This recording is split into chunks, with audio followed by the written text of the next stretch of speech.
Y sean todos bienvenidos a este capítulo tan importante de Flow con Florido, porque tenemos una invitada supremamente especial. So everybody welcome to this show, Flow with Florido. We have a super special guest. We're going to talk about history of the United States. Who is the United States today? And that's very important for us, for US Nosotros. So everybody welcome to Flow with Florido and US Nosotros. Así que es muy importante, bienvenidos a Flow con Florido y US Nosotros, porque hablaremos de quién es hoy los Estados Unidos y cómo ha sido toda esta tarea. Para ello, nuestra invitada, our special guest, Ms. Rita Hernández, Dr. Rita Hernández. Doctor, thank you so much for inviting us here to your beautiful home in South Carolina, beautiful place. And we're so happy to be here with you and to learn about all this wonderful experience. I want to say thank you for your book, that you give us this incredible testimony of an incredible work that you guys have done. But we want to listen to you about Chicago Latina Trailblazers. This is the title of this incredible book, Testimony Political Activist. Ms. Rita Hernández, Leticia Villarreal, Elena Gutierrez. So we want to know about that story. Welcome to Flow with Florido. Thank you very much. It's a pleasure to be here. Thank you. I'm so glad that we are broaching this subject because Latinos have been here in the U.S. for a long time. It's just that a lot of people don't know about it. Bueno, pues nosotros hemos invitado hoy a doña Rita, la doctora Rita Hernández. Ella conoce muchísimo de lo que ha sido la historia, los desafíos de la comunidad inmigrante. Y hoy está acá para contarnos sobre su trabajo y sobre todo esta obra literaria que se llama, digamos, Trailblazers, las que han abierto el camino para muchos de nosotros los hispanos aquí en los Estados Unidos. So you guys have opened many of the highways that today we have here in the United States for many Latinos. We're really grateful for that. How that work start, but let's start talking about your family. Well, my family, my father, first of all, he's Mexican-American. He was born in Colorado. I think that was just an accident because they moved up from Mexico. My grandfather had been from Spain, and he was a trapeze artist from Spain with the National Spanish Circus. They went and performed in Mexico City, and he met my grandmother, and se acabó, that's it. That took care of it. So it was your grandfather, basically. Yes. Okay, the grandfather was who came to the United States. With my grandmother. With your grandmother. Yes. Entonces, solo los abuelos, porque lo primero que tenemos que empezar es preguntando por la familia, de dónde viene la doctora Rita Hernández, y por supuesto nos cuenta que su abuelo, so your grandfather, he was a trapezist? Trapecista, Trapecista, sí. wow. Sí. And one time, it was an interesting event. I was interviewing somebody at WGN TV, and I was on the stage there and talking to who he was interviewing. His name was Peter Nuno. He had a show, was the first person who had a show in Spanish and English at that time on WGN, which was a major TV, is still a major TV network. Anyway, he was interviewing the Gaona family, which is a trapeze artist family who worked with Ringling Brothers, Barnum and Bailey Circus. And his name was Gaona. And I went up to him and I asked him, I said, do you happen to know the Circo Mantecon in Mexico City? And he said, of course, all of the trapeze artists who are any good come from there. That's where they get their training. That's where they come from. And that's where my grandfather, once he left Spain, he joined the Circo Mantecon in Mantecon, wow. In Mexico City. Qué interesante. Yes. Miren esta historia tan bonita. Su abuelo, que precisamente fue un trapecista, quien conoció a, su abuela en México y vinieron a los Estados Unidos como primera generación como trapecista y precisamente trabajó en este circo en Ciudad de México. So then they decide to come to the United States. Well, they decided to come. It was in the late 1800s because my father was born in 1900. Ok, 1900. Yes. El padre de la doctora Rita nació en 1900. Sí. Precisamente, pues su abuelo, el trapecista, llegó a los Estados Unidos antes de 1900, durante la última década de 1800. Y la doctora Rita es la segunda generación, es decir, ya estadounidense que nace aquí, pero posteriormente. So basically, you're the second generation because your father was born in the Correct. United States. Yes, that's correct. Some of my aunts were born in Mexico, but my father was born in the U.S. Just a matter of where they happened to be at the time. Wow, so interesting. Mire, muy interesante esta historia porque es de lo que ha sido las generaciones y cómo esto cobra tanta importancia. So it's very important because how generation is how this recovers so important to understand that this is not from today or yesterday or 20 years ago. It's more all the story that you guys have been building and you guys put here in this important book. Correct. All right. So then you were born in Chicago. Correct. Years later. Yes. And your 1943. 1943. Oh my goodness, during the Second World War. Yes. Ok, durante la Segunda Guerra Mundial nace la doctora Rita y ya, claro, hija de un estadounidense, por supuesto, de sus abuelos mexicanos, y ya es una generación que es diferente porque pues ya nace acá, pero entiende muy bien todos los desafíos de lo que significa estar acá. And okay, you were born in Chicago in 1943, 1943, durante la Segunda Guerra Mundial, during the Second World War, and in what point you realize, okay, this is my roots, because in that point you're the second generation. You can be like, well, I'm an American and I do my life and that's it. When did you discover that there was something important to work? From the beginning, if you read my testimonial, written in the very beginning, that's correct. You see how I was influenced so much by my father. And he actually was the last person on the, what I call the Underground Railroad for Mexicanos, was in Chicago. My father's job was to find a position, a work source for whoever was coming up north. And so I remember one time at dinner time, and I was about 7, 8 years old. And in a Latino family, of course, mealtime is sacred. Back then, anyway, we didn't have cell phones and all of that. And we were talking, and we don't get interrupted at dinner time. Everybody stays, etc. Well, my father received a phone call. He got up and he said, "Bueno, está bien." And he told me I was to go with him. And he and I went and picked up a man who had come up from Mexico. And we were going to take him to his job site, which my father had already arranged. And that's what we did.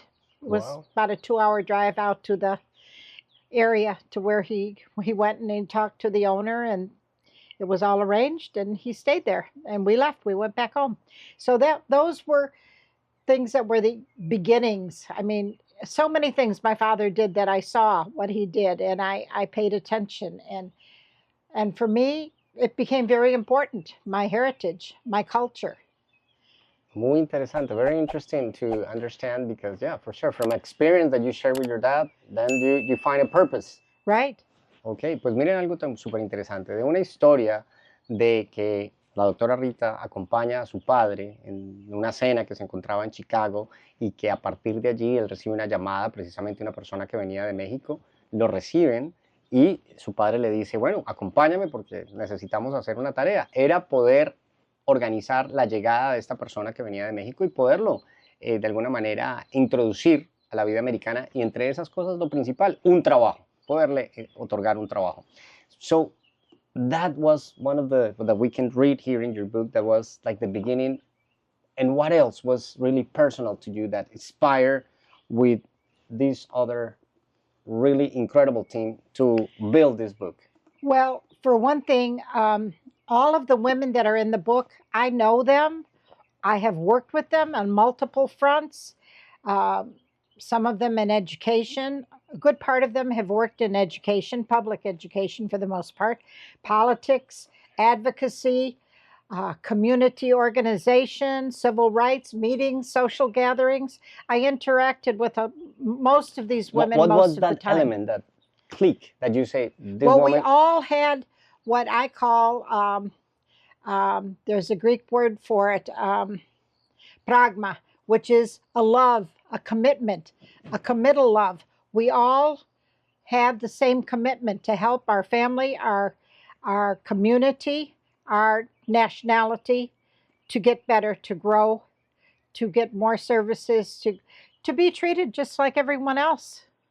Muy interesante. Look, miren algo importantísimo. Pues en este libro se recogen muchos testimonios de mujeres que han abierto ese camino, sobre todo a la comunidad hispana, a sus tradiciones, a su herencia hispana, como muy bien lo plasma aquí la doctora Rita. Y como ella muy bien dice, pues hubo esa conexión, ese pragma, ese propósito que las unió para poder no solamente trabajar en conjunto, sino al mismo tiempo construir esta obra. Y dentro de esta obra pues hay muchas experiencias. So there's incredible experience. So basically today, what's their particular story that deeply moved during the writing process? Well, first of all, what is interesting about this book, and is different from some books that have been written, is that these women are telling their own stories. It's not somebody else writing their story. They're telling their own. Yes, I made corrections, I made adjustments, I made suggestions to them, but they owned their own story. And this is very important as a history, I feel.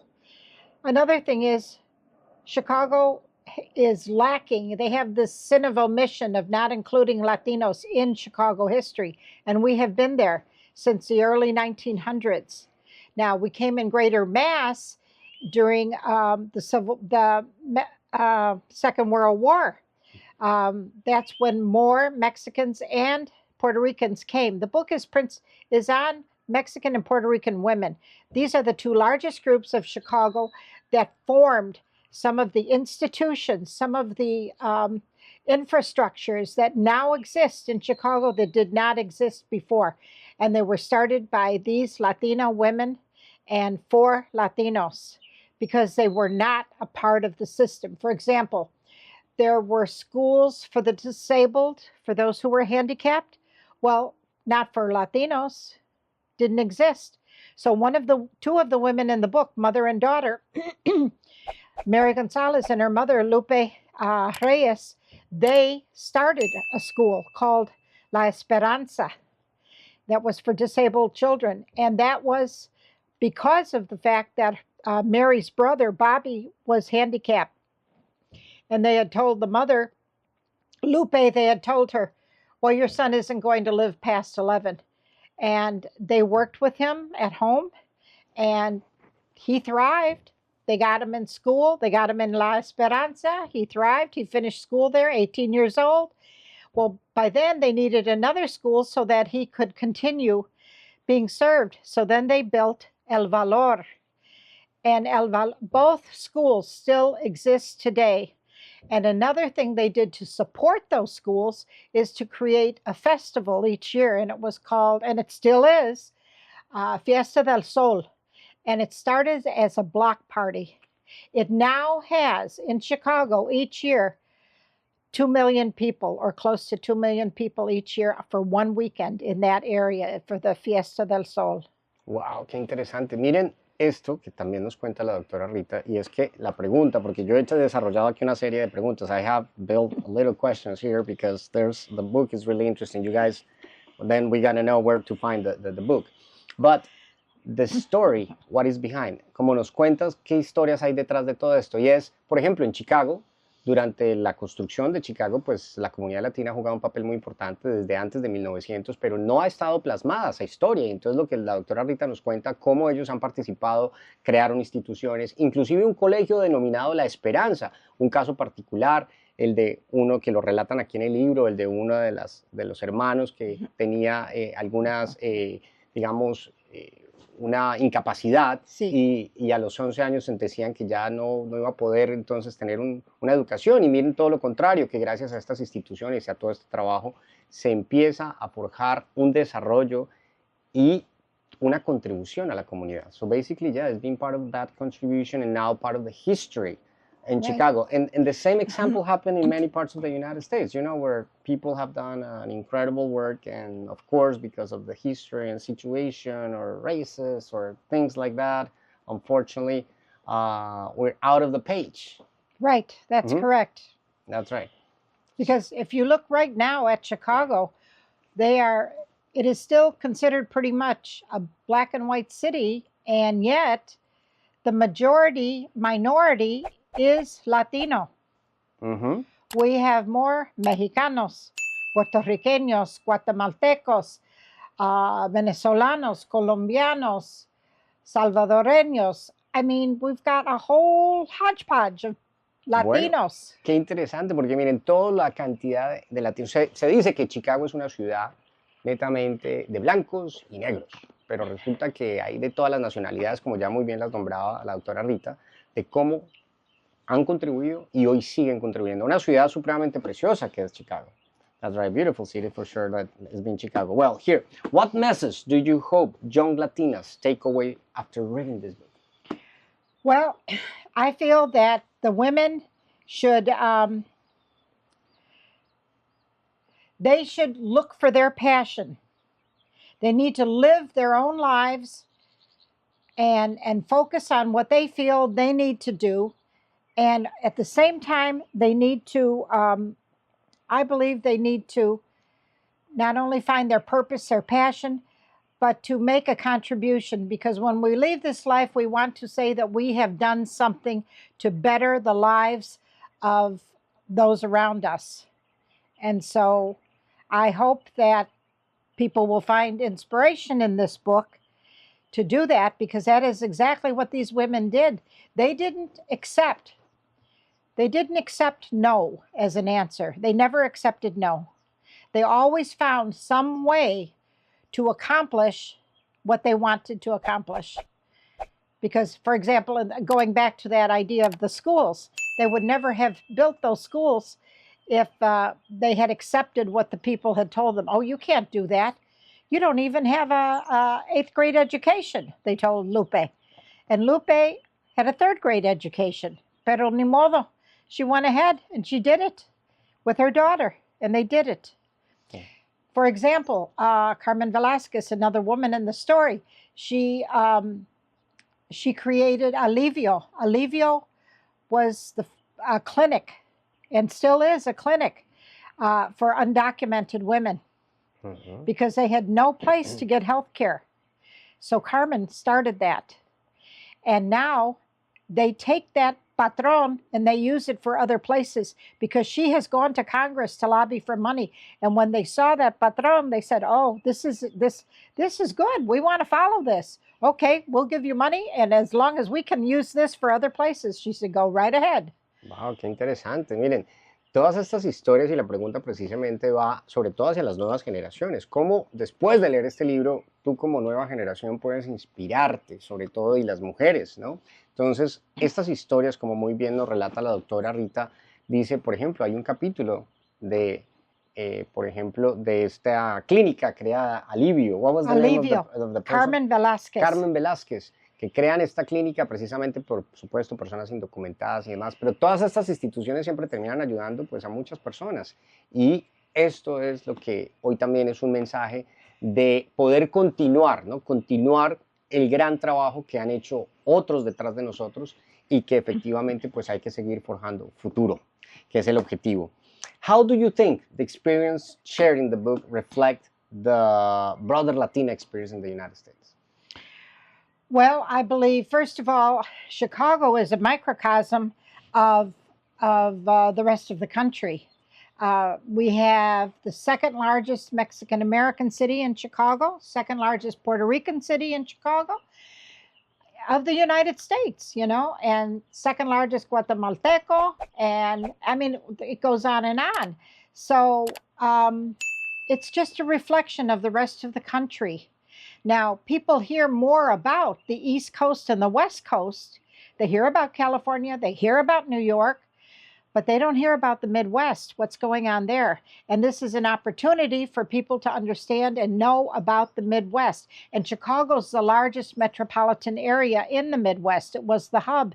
It was the railroad hub. It was the airport hub for many years. These were the largest airport, O'Hare. As I said, all the trains come from the East Coast to the West Coast into the city. So it is a place that people need to know about. And since we have not been in the history books, Latinos in general, and Latinos in U.S. history and in American literature, we have not been focused and set apart and shown what we have and can do. This is something that needs to be done. I mean, because I have examined the history books, looked at all the indexes. We're not there. We're not there. No estamos ahí. Miren, qué importante, porque por supuesto, pues muchas de estas historias se recolectan, pero de una ciudad que ha sido la metrópolis, la que ha unido a través de los trenes, de los aeropuertos, que es Chicago, donde, como decíamos, pues por supuesto la gran comunidad mexicana, la gran comunidad puertorriqueña y la gran comunidad de otras diversas naciones, sobre todo de habla hispana. Entonces, esto es lo que se relata acá de todas estas historias, de lo que se ha hecho y cómo podemos hoy proyectar el futuro. Were there any challenge to get and publish all these stories? Oh, what challenge you can remember? There are so many that I could write another book on. That's one of my other questions. Is going to be a second volume or yeah? Well, I don't know yet at this point. At this point, I'm focusing on marketing it and getting people to read it because it needs to be in the hands of all of the school children. Middle school and high school children can learn this. They're already using it at the university level, the University of Illinois. A colleague of mine at Northwestern University said she was going to use it. They're talking about using it at Notre Dame University. So it is beginning to be used at the university level, which is why I had the University of Illinois Press publish the book. I wanted it to be a book that could be for all, for the community, as well as high school and middle school children, and as well as for college students. Miren, este libro, como muy bien lo comenta la doctora Rita, yo le pregunto qué tipo de retos, pues retos muchísimos para poder recolectar todas las historias y que de todas estas historias se puede ir vamos a tener un segundo volumen. Pues algo importantísimo es que este libro ha sido diseñado para que lo lean ustedes en colegios, en universidades, ha estado ya en diferentes instituciones universitarias, en donde es precisamente eso, poder conocer la historia, entender el presente y proyectar el futuro. Ese es un poco el objetivo de Chicago Latina Trailblazers. What does being a trailblazer mean to you personally? A trailblazer is someone who creates something newly, something that didn't exist prior. And they have come to imagine it and create it. And they did it with whatever means they could, and sometimes with little money, sometimes with more money. But they had a vision and they followed through on it. That's a trailblazer.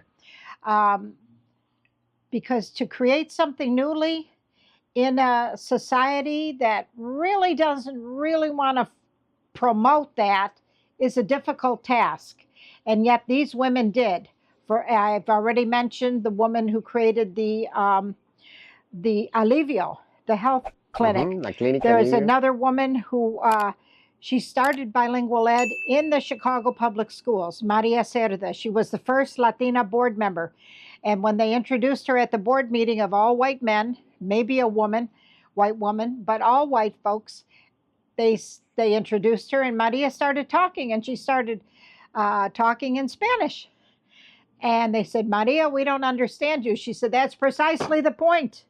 The students do not understand the teachers when they come here. We have to have bilingual education. Correct. And that's that's how she started that. Then she started the Latino Institute, which was a research institute. We could go and gather documents that we needed about Latinos, because again, nothing was written that we saw was around. They did a lot of the research themselves. They did gather it from other places too, but we as I said, we are not in the books, and this was the beginning. I went when I was doing my dissertation, and I got information from the Latino Institute because they had it right there.